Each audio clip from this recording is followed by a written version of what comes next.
केकई की मांग और दशरथ का दुख। रामायण की कथा में केकई का निर्णय और राजा दशरथ का दुख एक महत्वपूर्ण मोड़ है। केकई राजा दशरथ की प्रिय पत्नी थी, जिसने कभी युद्ध में उनके जीवन की रक्षा की थी। इस पर राजा दशरथ ने उन्हें 2 वरदान देने का वचन दिया था। जब राम के राज्याभिषेक का समय आया तो मंथरा नामक दासी ने केकई के मन में राम के प्रति ईर्ष्या उत्पन्न कर दी। मंत्रा ने केकई को याद दिलाया कि भरत उसका पुत्र है और उसे राजा बनना चाहिए। केकई ने दशरथ से अपने वरदान मांगे। उसने पहला वरदान राम को 14 वर्ष के लिए वनवास भेजने का और दूसरा वरदान भरत को अयोध्या का राजा बनाने का मांगा। राजा दशरथ इस मांग से टूट गए। उनके लिए राम सबसे प्रिय थे और उन्हें राम को वनवास भेजने का विचार असहनीय था।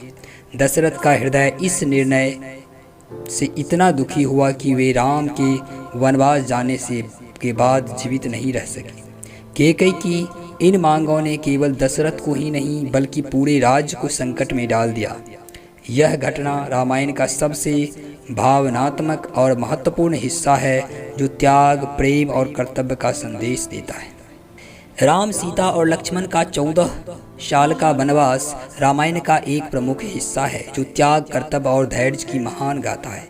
जब राजा दशरथ ने अपने बड़े पुत्र राम को अयोध्या का राजा बनाने का निश्चय किया तो रानी केकई ने अपने 2 वरदान का प्रयोग कर राम को 14 वर्षों के लिए वनवास पर भेजने की मांग की। दशरथ के लिए यह निर्णय असहनीय था, लेकिन राम ने अपने पिता के वचन का पालन करने का निर्णय किया और वन जाने के लिए तैयार हो गए। राम के साथ उनकी पत्नी सीता और छोटे भाई लक्ष्मण ने भी वनवास का संकल्प लिया। सीता, जो एक आदर्श पत्नी थी, ने राम के बिना राजमहल में रहना अस्वीकार कर दिया और उनके साथ जाने की जिद की। लक्ष्मण, जो राम के प्रति अनन्य प्रेम और भक्ति रखते थे, ने भी भाई के साथ वनवास जाने का निर्णय किया।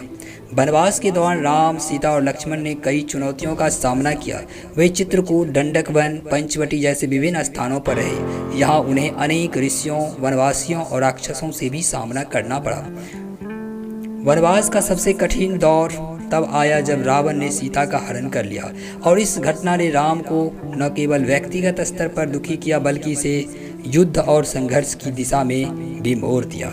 14 साल का वनवास राम, सीता और लक्ष्मण के धैर्य, साहस और कर्तव्यनिष्ठ का प्रतीक है। इस दौरान राम ने एक आदर्श पुत्र, आदर्श पति और आदर्श भाई के रूप में अपनी भूमिका निभाई। लक्ष्मण का बलिदान और सीता की अटूट निष्ठा भी इस काल की महान गाथाओं में शामिल है।